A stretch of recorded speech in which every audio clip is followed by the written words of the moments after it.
Hello दोस्तों, नमस्कार। मैं गुलजार साहब के बारे में कौन नहीं जानता, फिर भी मैं कुछ बताना चाहता हूँ। उनका पूरा नाम संपूर्ण सिंह कालरा है। उनका जन्म 18 अगस्त 1936 में दीना, झेलम जिला, पंजाब, ब्रिटिश भारत में हुआ था, जो कि अब पाकिस्तान में। गुलजार जी अपने पिता की दूसरी पत्नी की इकलौती संतान है। उनके पिता का नाम माखन सिंह कालरा और माँ का नाम सुजान कौर था। अब गुलजार बेहद मासूम और छोटे थे, तभी उनकी माँ का इंतकाल हो गया। देश के विभाजन के वक्त इनका परिवार पंजाब के अमृतसर में आकर बस गया। वहीं गुलजार साहब मुंबई चले गए।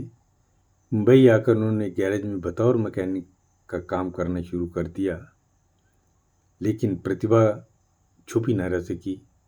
वह खाली समय में शौकिया तौर पर कविताएं लिखने लगे। इसके बाद उन्होंने गैरेज का काम छोड़ हिंदी सिनेमा के मशहूर निर्देशक बिमल राय, ऋषिकेश मुखर्जी और हेमंत कुमार आदि के सहायक के रूप में काम करने लगे। शादी इनकी तलाकशुदा अभिनेत्री राखी गुलजार से हुई थी। हालांकि उनकी बेटी की पैदाइश के बाद यह जोड़ी अलग हो गई, लेकिन गुलजार साहब और राखी ने कभी भी एक दूसरे के तलाक नहीं लिया। उनकी एक बेटी है मेघना गुलजार, जो कि एक फिल्म निर्देशक है। गुलजार जी की शायरी में जीवन के विभिन्न पहलुओं को दर्शाया गया है और उनकी शायरी में अक्सर उनको प्रभावित किया है, जैसे उदासी और तन्हाई। सुनिए।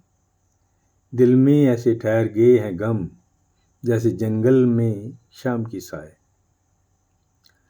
जिंदगी यूं बसर हुई तन्हा, कब काफिला साथ और सफर तन्हा।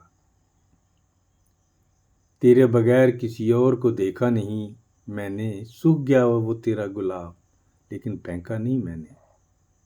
अब इनका विभाजन का दर्द इनकी कविता पर, इनकी शायरी पर बहुत असर डाला है। सुनिए। वे जो बिछड़े थे, वे जो रूठे थे, वे जो छूट गए, वे जो टूट गए, आज भी याद आते हैं। ये जो गलियां हैं, ये जो रास्ते हैं, ये जो घर हैं, ये सब तो हैं, पर वो लोग कहाँ हैं जिनके साथ हम हंसते थे, जिनके साथ हम रोते थे। एक शहर था, एक घर था, एक आंगन था, एक छत थी, सब कुछ था, पर अब तो कुछ भी नहीं है। अब प्रेम और रिश्तों की जटिलता ने भी इनकी शायरी में बहुत असर डाला। सुनिए। हमने अक्सर तुम्हारी राहों में रुक कर अपना ही इंतजार किया, सो देख कर तेरे रुखसार और लब यकीन आया कि फूल खिलते हैं गुलजार के अलावा भी। प्रकृति के साथ इतने जुड़े हुए हैं कि उनकी शेरो शायरी में उनका जिक्र आता है। खुशबू जैसे लोग मिले अफसाने में, एक पुराना खत खोला अनजाने में।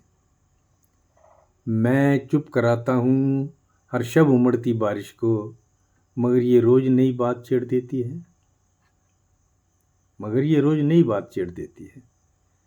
अब यथार्थवाद ने भी इनकी शायरी में बहुत असर डाला है। सुनिए यथार्थवाद पर इनके कुछ शेर। वक्त रहता नहीं कि टिक कर, वक्त रहता नहीं कहीं टिक कर, आदत इसकी भी आदमी सी है। वक्त रहता नहीं कि टिक कर, आदमी इसकी भी आदत इसकी भी आदमी सी है। एक ही ख्वाब ने सारी रात जगाया है, मैंने हर करवट सोने की कोशिश की, मैंने हर करवट सोने की कोशिश की।